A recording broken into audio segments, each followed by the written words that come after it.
Hi friends, I'm Gio, and welcome to my channel.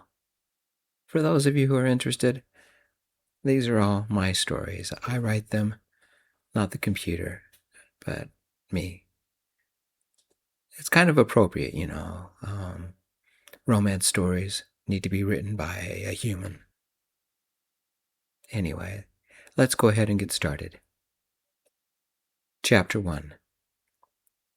Are you enjoying yourself? The older man that approached wore a black suit, black bow tie, like me, like all the men here. All the women wore color, dressed in dazzling reds and golds and glistening white. A few wore the classic little black dress. We were in the Gold Coast room of the decadent Drake Hotel, its chandeliers dripping light across polished marble floors. Beyond the tall windows, Lake Michigan shimmered like a sheet of black glass, the city's heartbeat muffled beneath the music. "It's not my scene," I replied, waving for one of the waitresses with a tray of martinis to bring me one. "What is your scene?"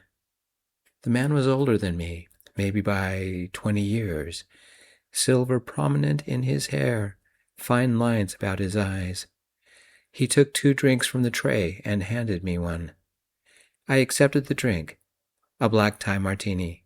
I sipped, espresso vodka, black cherry syrup, and a whisper of absinthe. It went down smooth, but still had that alcohol burn. The man's eyes smiled. "What do you like to do, Mr. Marcus Jeffries, besides writing?" "You know me, but I don't know you." "Forgive me my rudeness. Sebastian Whitaker. My friends call me Bastian." The stock market wizard who made $1 billion? A name I'd heard many times, but I'd never met the man. "You're taller than I pictured," I said. He slightly tipped his glass at me. "And you look just like your photo, Mr. Jeffries. Perhaps you'd do me the honor of signing your book? I brought my copy of Velvet Noir when I heard you were going to be here." "I'd be happy to, but call me Marcus," I said, taking a second sip of the drink. "I didn't realize you were into queer murder mysteries."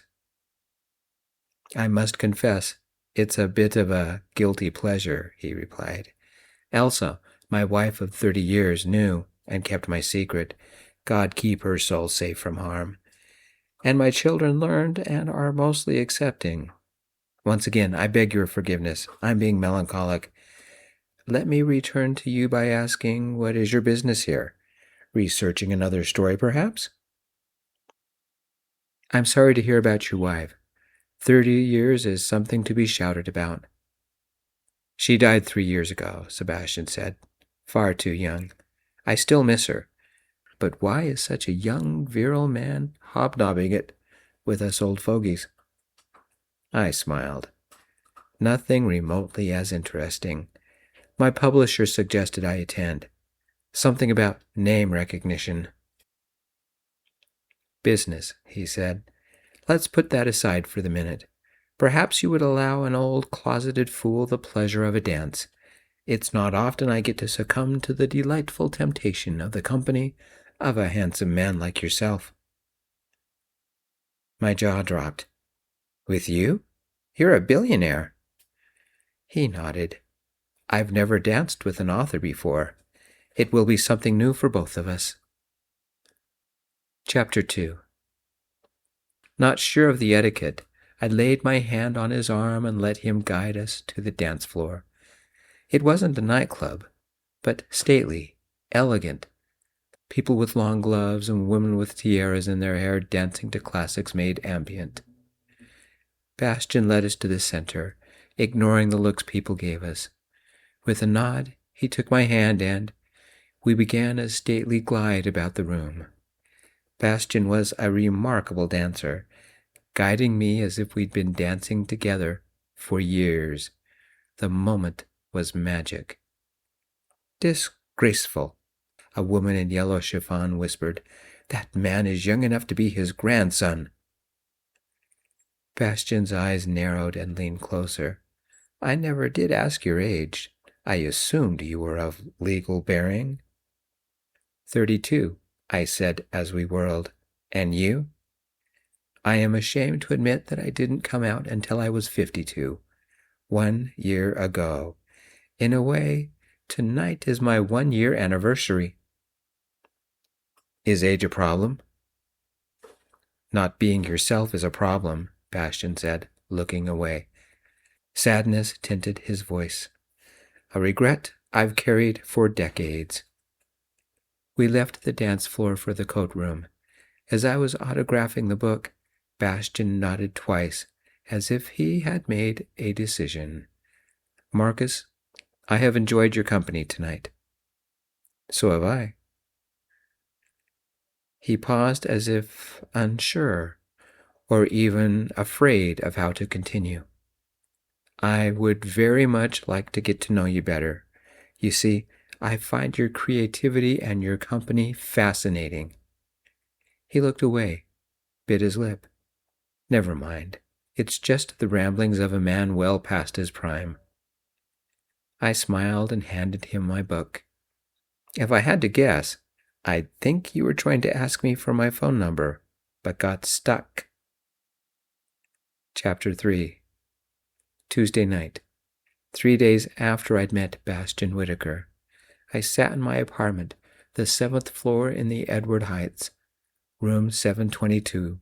A half-finished pizza sat in front of me, and a nearly empty 2-liter bottle of Coca-Cola rested to the side of my laptop. My creativity demands the caffeine and carbonation rush. The 4th chapter of my new novel, One Diamond Too Many, kept getting stuck on the proper adjective for whiny fury. I found myself looking out the window more and more often. The Edward Heights has a great view of the street and nearby Logan Square. My place smelled of old socks and damp. I suspect something dripping between the walls, but I can't prove it. I hadn't bothered to dress in more than clean boxers. These ones had little smiley emojis all over, and a white spaghetti-strap tank that was actually white, but was 3 seasons out of date, and socks. Wooden floors get cold in November. And bunny slippers, literally. They'd been a gift from an old boyfriend as a joke.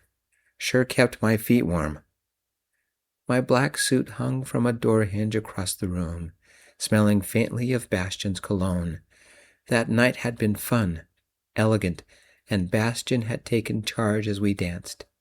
I remember the clarity in his gaze, the crisp way he moved, the depth in his voice. My phone rang. I picked it up because I needed a break. Hey, good timing. I need a beer. A voice cleared his throat. I glanced at the caller ID. My throat went dry as my mouth grinned. Bastian. That sounds like an invitation, he drawled in his deep voice. Is it too late? I replied. Bastian gently chuckled. Not for me. I find I can make my own hours. I work best at night, I replied, falling back on my couch. Do you know LH Rooftop? It's a rooftop bar in the London House Hotel. Great views of the city. I've never been there. I've been there once. It actually is on 3 floors, but the floor everyone talks about is the terrace on the 22nd floor. The view of the Chicago River will change your life. Bastian's voice filled with a smile. I've missed out on one of life's pleasures. What say I pick you up in 15 minutes at your residence?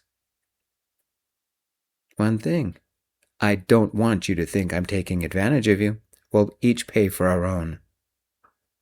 I don't mind paying for you. But I do. It was an awkward pause. I broke it when I asked, Do you know where I live? I will when you tell me. I hesitated for a half-second. The writer in me wondered why Bastian was interested in me. One of the richest men in the world hanging out with a writer who barely supported himself? If I was a big name, maybe one of the authors you see on the Costco book selection, I could see a man like Bastian wanting to get to know me. But my books belonged to a niche market. I wasn't famous. I didn't make millions. I'll only find out what he wants if I say yes. I stepped to the window, staring at the lit windows in the building opposite me. Windows into the lives of the millions who called Chicago home. Were they staring back at me? At the author hiding in his apartment dreaming of his secret worlds? I said yes, only later realizing that the real reason I said yes was because I had enjoyed Bastian's company. Our casual encounter had been the only night in months that felt like living. Chapter 4.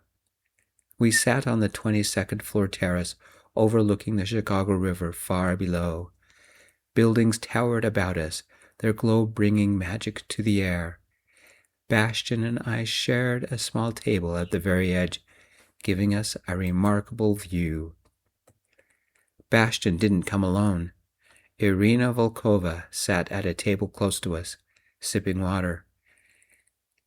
She didn't order any food or drink, scanned the people, her head and eyes in constant motion, her black hair tied into a braid that hung like a whip along her back. Was she looking for someone? Anticipating trouble? Or simply cautious? She met Bastian's eyes once. They nodded. The small bulge under her jacket told me she had her concealed weapon permit. Her crisply clipped nails were the only hint of whimsy about her. Red and white, they were striped like candy canes. She drove us here and never left Bastian's side. She hadn't smiled once. I couldn't decide if her presence made me feel safer or vulnerable. I took a deep breath and relaxed my shoulders. "Tell me about being a writer," Bastian asked. His voice casual. My wife wanted to be one, but she never got past writing her memoirs. The novel I'm working on is centered on high-stakes gambling. Enemies to lovers kind of thing. Promising premise. I assume it takes place in Vegas? I nodded. A private game in one of the casinos. High stakes. The two men are bitter rivals, and in one night it changes. Not a slow kind of romance? I don't think the modern audience has the patience for that kind of thing, I replied.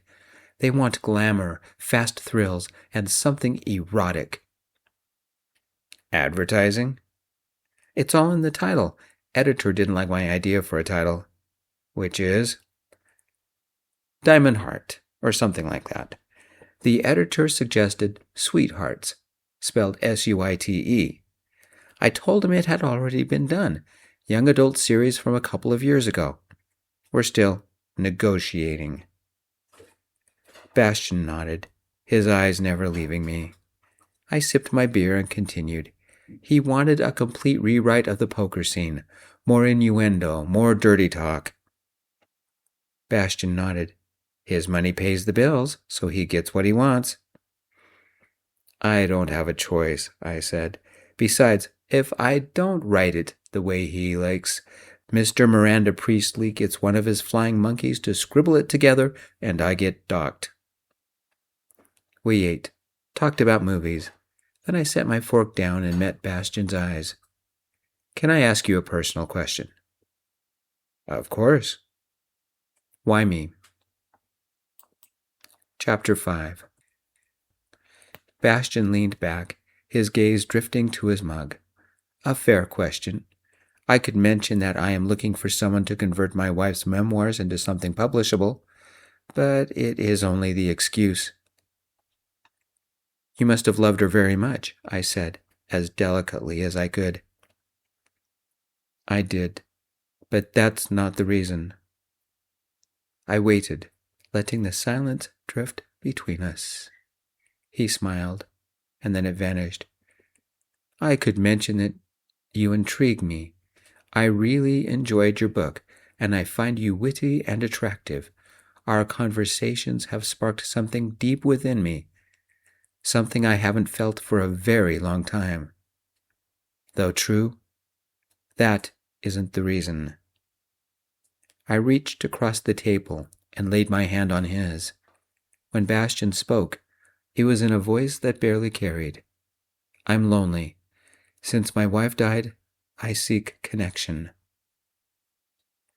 But your children, all your friends, everyone you've worked with. They're around only when they want something. I'm getting too old for that. You never answered my question, I said, though softer this time. The river shimmered below us, the buildings and the lights, some places as dark as the sky. Bastian's words pressed against my heart, a hollow weight that almost broke my heart. I guessed what he wanted to ask, but it meant risk. I sipped my drink. When Bastian looked at me, the pain in his eyes made something catch in my throat. Marcus, I don't connect with them, but I think I can with you. I am attracted to you, and I would like to see if there is something between us, or if it's an old man lost in memories. Chapter 6. A week later, the Quattro Porto picked me up, and we went to an internet coffee bar called Earth Brew Collective. I brought my laptop. He'd brought his wife's memoirs. Irina sat at a table near us. A half-dozen morning coffee lovers sat at the tables. Another dozen were in line. None of them realized the billionaire in their midst. I read through the packet of neatly handwritten memoirs. Your wife was a pretty good writer. She never published? A sad smile shifted across Bastian's face. No, she never felt she was good enough. Imposter syndrome at its finest. You could have self-published? I offered to finance it. Do you know what she told me? I shook my head. She said that when she was ready, she'd finance it herself. That was my wife. She paid her own way. Did you know she even had a job? I told her that I would take care of her. Guess what she did? Something in fashion, right? Owned a boutique? Not even close. She worked at the Morton Arboretum. Have you ever heard of it? It's just outside Chicago, over in Lisle, isn't it? Beautiful place. Irina sat a little stiffer, her hand patting the bulge beneath her jacket as if making sure it was still there. She eyed a man who had just entered. About 30 or 35. He wore a Bulls blazer and baseball cap. Something about the way he sauntered in, glanced at the people, and at us, seemed performative. He was looking, but not wanting to look like he was looking. Time to go, Irina said. Do you know him? I asked. Yes, Irina said. He's best avoided. She said it like she would squash a disturbing spider beneath her heel. Bastian nodded. Marcus, I consider you a friend and would not like you to be entangled. Would you like a ride? I'll take the L. The Blue Line stop isn't far from where I live. Besides, I want to see what game he's playing. It's the writer in me. May I hang on to this? I asked, referring to the memoirs. Bastian nodded, as Irina ushered him out of the little coffee shop. Chapter 7. The man watched Bastian and Irina leave, then glanced at me. Which story would he follow? What was his angle? Reporter? Paparazzi? Obsessed fan? Was he following Bastian Whitaker? Or was this only a coincidence? He must have made a decision because he walked up to the barista, ordered 2 coffees, pointed at me. 2 minutes later, he walked over bearing 2 brews. Got a minute, friend? His voice was neutral, but it left me wary. I closed the memoirs. Pull up a seat. He set one of the coffees in front of me, an exact duplicate of the one I'd been drinking. I'm Randall. Come here often? Marcus, I said evenly. As a conversation starter, that line needs work. Randall smiled, but it felt rehearsed. How long have you and Sebastian Whitaker known each other? I didn't answer. Randall's smile wavered. I'm not a reporter or a lawyer, but I need answers. Quietly. He reached into his back pocket, pulled out his wallet, and handed me a worn business card. Johnny Randall, licensed investigator. I read the card and handed it back. You're not law enforcement, then? Keep it. Can you answer a few innocent questions, please? Like? How long have you known Mr. Whitaker? I'm not answering anything until I know what this is about. Randall drummed his fingers against the table, his lips pursing. I cannot give you any details, confidentiality issues, but I can say it's in the best interest of Mr. Whitaker and his estates if you answer truthfully. I debated for a few minutes, saw no harm in the truth, and answered. This is our third meeting. Mr. Whitaker asked me to make his wife's memoirs publishable. Randall nodded. Are you aware of his proclivities? Time to play it cool. Meaning what, exactly? That his wife died and he was in the closet most of his life? Now he's come out, at least to a few friends? Interesting, I said. And what does that have to do with his wife's, I believe Elsa was her name, memoirs, or with me? Randall leaned back in his chair, fixing me with a steady gaze. Has he expressed a romantic interest in you? For a second, the audacity of his question stumped me. I let out the biggest laugh of my life. Several heads turned to see what was so funny. Randall, my man, here I thought you were a threat, more like a teenage peevish temper tantrum. I'm serious, he said. Thanks for the coffee. See you around, paparazzi. I left with the heavy memoirs tucked under one arm while holding the extra coffee. Rule number 4 in life, don't waste the coffee. The memoirs were heavier than the coffee. Either the coffee is watered down, or Elsa had a lot to write about. Moral of the story, thoughts are heavier than coffee. Randall's baleful stare as I exited was worth it. Maybe I'll make him the villain in my next book. Good villains always turn up again. And Randall looked like the kind of pit bull who didn't let go. The whiny fury adjective I was looking for? That's it. Peevish temper tantrum. Randall was useful for something after all. Chapter 8. It had been a week since I'd seen Randall. I'd almost forgotten about him. I want to invite you out to dinner, Bastian asked. We'd been talking for an hour Saturday morning about the memoirs, but I suspect he just wanted someone to talk to. How soon can you be ready? Was there a chuckle hidden there? Now, what time do you want to leave? Pack an overnight bag. I want to take you to my favorite American restaurant. Where are we going? This time Bastian did chuckle. I'll send the car. I looked about my tiny apartment. Pizza boxes, laundry, a bed that hadn't been made since Obama's first term, and a trash bag that smelled like rotten grapefruit. I was about to jump down the rabbit hole. By noon, we were aboard Bastian's private jet heading west, sipping Dashan, a beer imported from Ethiopia. I like the flavor, Bastian replied, looking into the deep amber color as if he could see the future. We were sitting across from each other in white leather seats, alone, save for Irina, who sat near the pilot's compartment.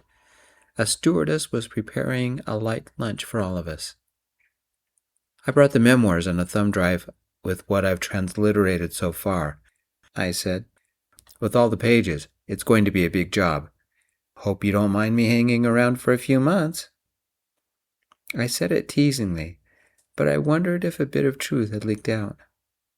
Bastian nodded and took a sip.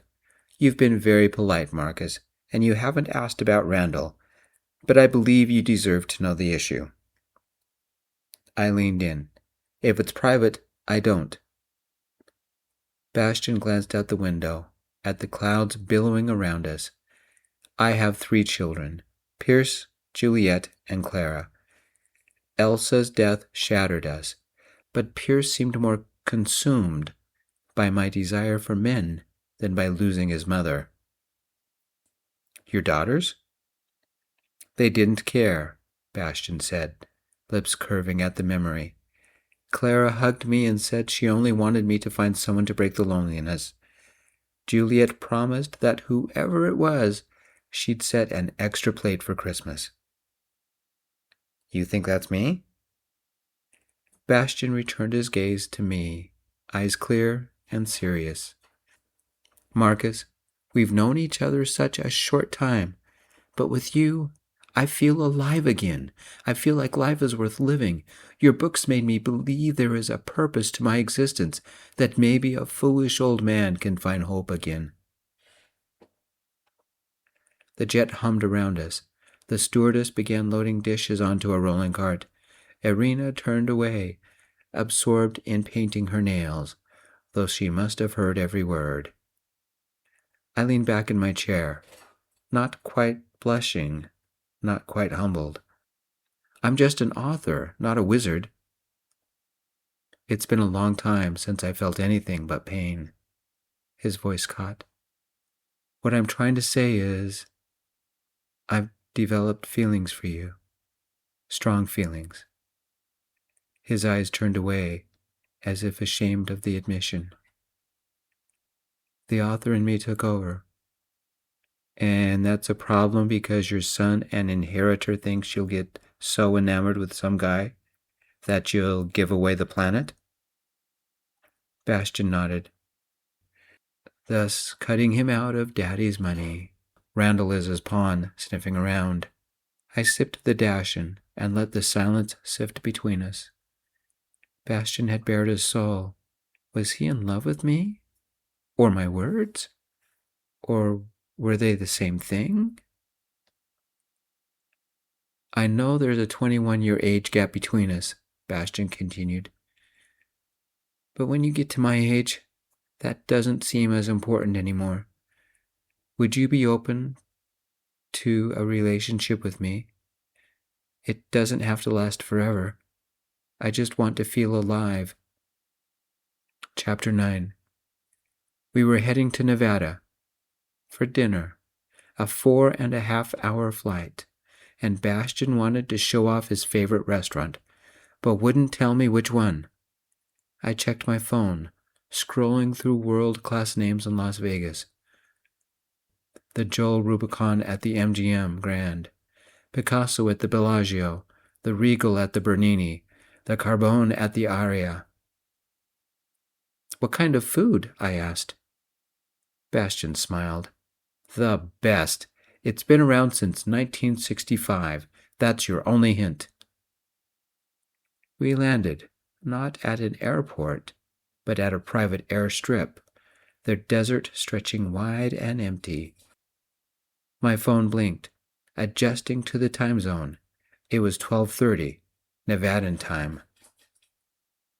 This doesn't look like Las Vegas. Irina pulled up in a rental BMW, her sunglasses catching the glare. Dead Man's Butte, Nevada, a small town about an hour north of Vegas, on the edge of the Sahara. It only gets infernally hot in the shade, instead of diabolical. We rolled past a truck with 2 long tubes strapped to a specialty rack, one blue, one yellow. Hang gliders? I asked. The butte to the north is a popular launch spot, Irina replied. The diner looked like a faded mom-and-pop place in a town I'd never heard of. I read the sign aloud. Rusty Cactus? The best chimichangas you'll ever eat, Bastian said. I met the original owner, Della Rose, back before I made my first billion. Good people, good food. I never get here enough. He held out his arm. I took it, and together we walked into the restaurant on the edge of nowhere. The waitress took one look at us and yelled, "Jeb, Bastion's here. Bring him a plate of Mojave blueberry breakfast bars." A voice from the back yelled, "Just coming out of the oven, Mom." The waitress marched up to us. "It's good to see you again, you old drifter. Is this your son? No offense, but he doesn't look a thing like you." "No, ma'am," I said, the old mirrored jukebox catching my cocky grin. "I'm his boyfriend." I leaned over and kissed his cheek. Chapter 10. 2 weeks had passed since our trip to Dead Man's Butte, and that hole-in-the-wall diner that served the best chimichangas, bar none. It was a Thursday, 10 at night. Bastion and I had grown close. Not exactly intimate, but holding hands in public, kissing goodnight, the little things, meaningful things, like buying me the key fob that said Rusty Cactus and a Chicago Bulls baseball cap. The hum from my computer, the steady warmth from the radiator, and the soft ambient jazz from my TV made the place homey and warm. The half-empty glass of Chardonnay didn't hurt either. I was about halfway done on transcribing the memoirs onto my laptop when someone pounded on my door. It was the kind of knock you'd use to wake your deaf grandmother out of a sound sleep when the house is on fire. I padded to the door in socks, boxers. These ones had little pictures of Scooby-Doo on them, and a white tank that I needed to bleach. The floors were still cold even through the socks. I peeked through the peephole. Randall stood at the door, lightly bouncing. Was he trying to keep warm? This time he wore a New York Yankees cap pulled low over his eyes and a plain bomber jacket. "Knock it off, Randall," I yelled, clicking my phone to record. "Open up," he replied. "We need to talk." I opened the door but kept the chain latched. Randall had been drinking, the gin heavy on his breath. "Hey, paparazzi," I growled. "What is it?" Chapter 11. He tried to push in, but only then realized the chain blocked his way. "We need to talk, private-like." The gin on his breath nearly made me gag. The apartment down the hall must be making curry again, because it was strong on the air. "That's fine," I mumbled. He grimaced. "You don't want this public." I started closing the door. His hand slapped the door. "Fine. You stay away from Sebastian Whitaker. Don't call him, don't text. He doesn't exist." For emphasis, he tried stabbing his finger at me, but the door blocked him. "And if I don't? Will Pierce get upset? Will you key my car, steal my mail, say bad things about me on social media?" Randall pulled himself up, trying to look tough. "Something bad. You won't see it coming." "You mean a fight? I was pretty good in the ring back in college." I never boxed, but Randall didn't need to know that. My bluff was all jab. Randall blinked once, then smirked. "Stay away, or else."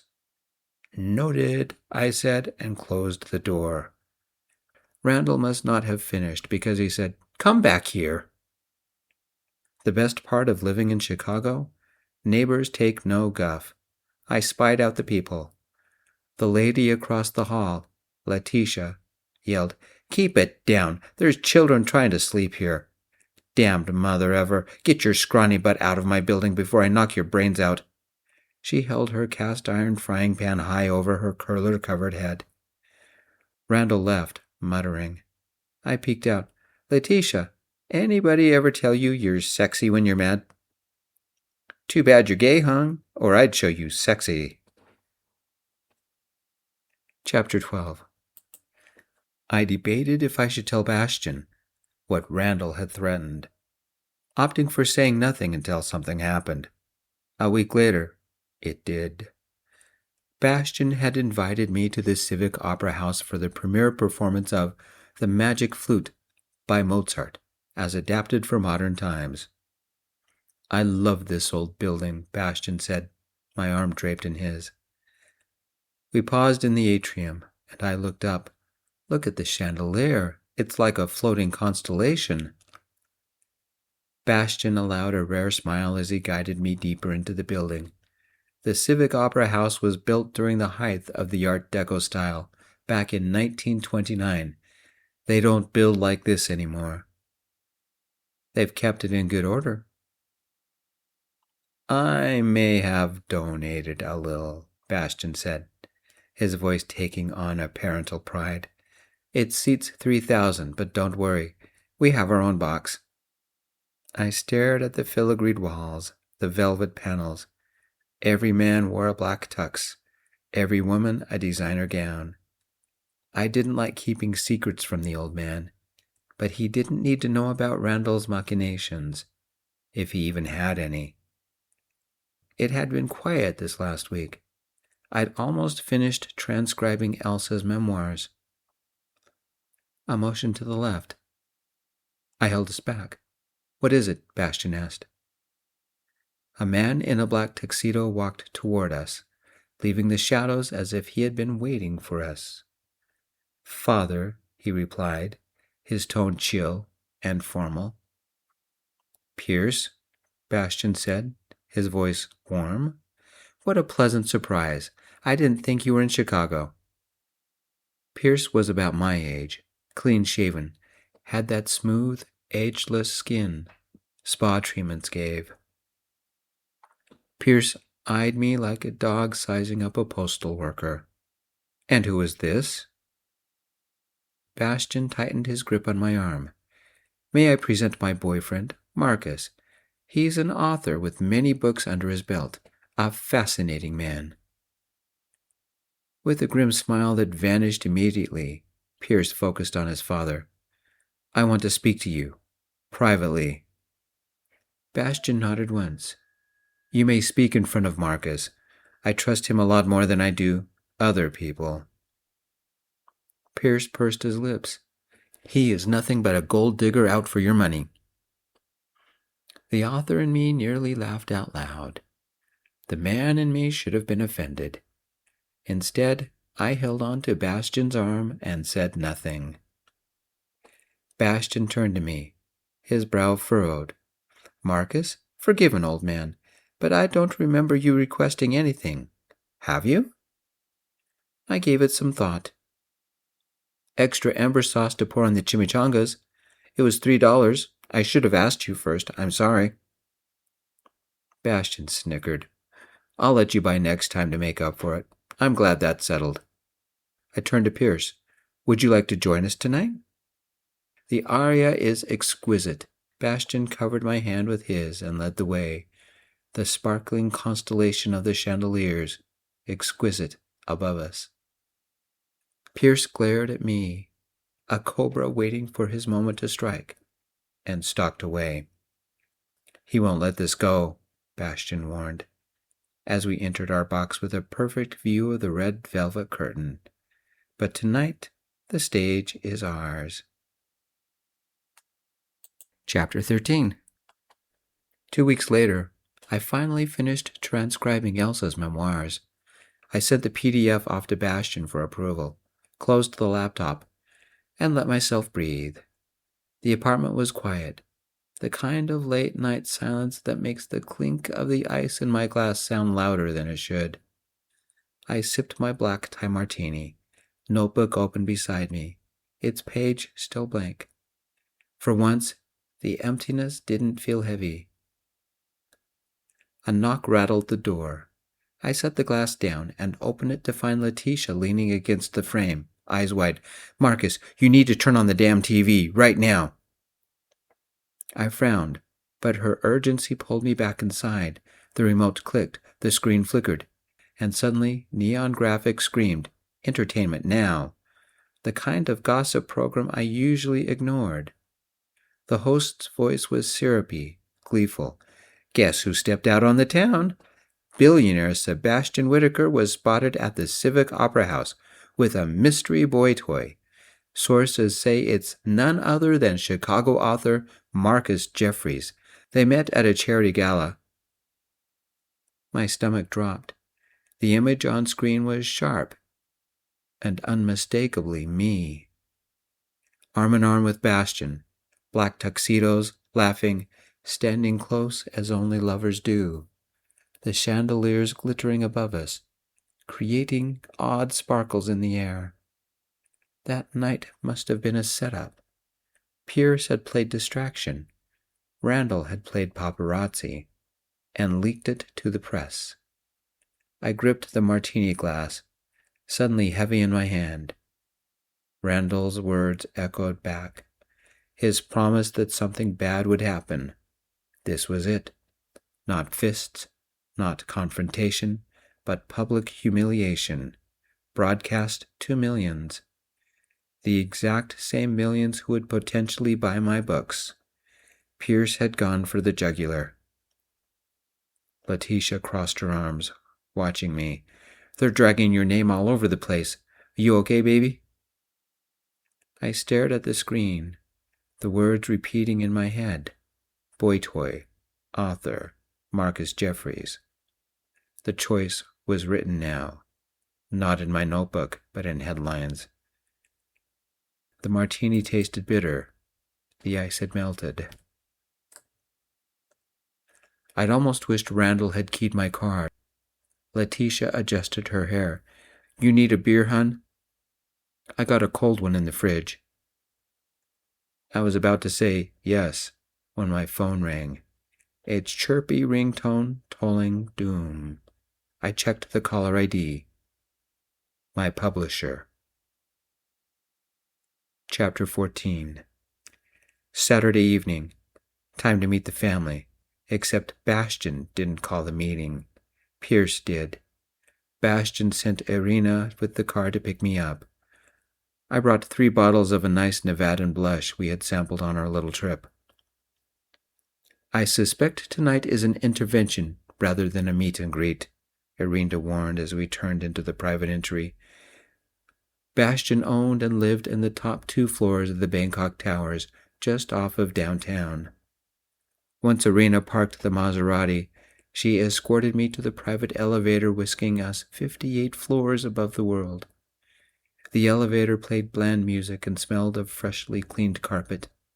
The mirrors were spotless. Irina inserted a special key and my stomach fell as we soared upward. I entered the living room, a room decorated in warm colors and soft textures. Several people sat about the room, Pierce and 2 women a few years younger than me. Juliet and Clara? I asked. It's a pleasure. Juliet nodded. You must be Marcus. I can see why Dad was taken with you.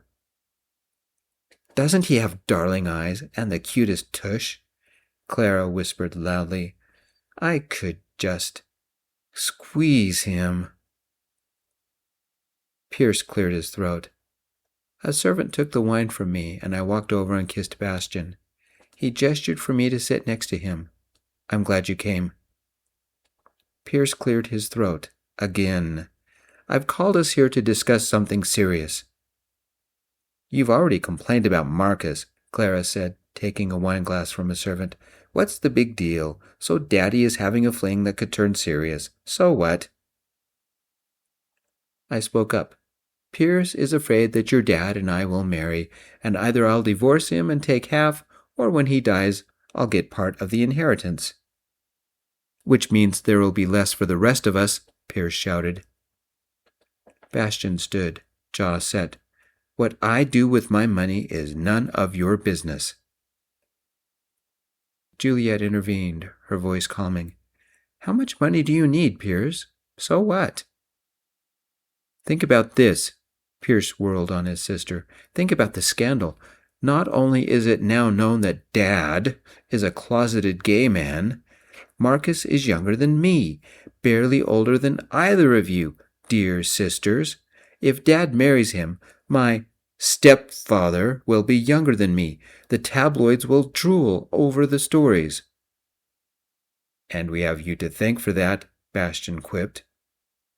I smiled at Pierce, a genuine smile. Actually, I need to thank you and Randall. The exposure worked. My last book made the New York Times bestseller list. Clara raised her glass. A toast to the new author in the family. I do hope you include me in a book. Chapter 15.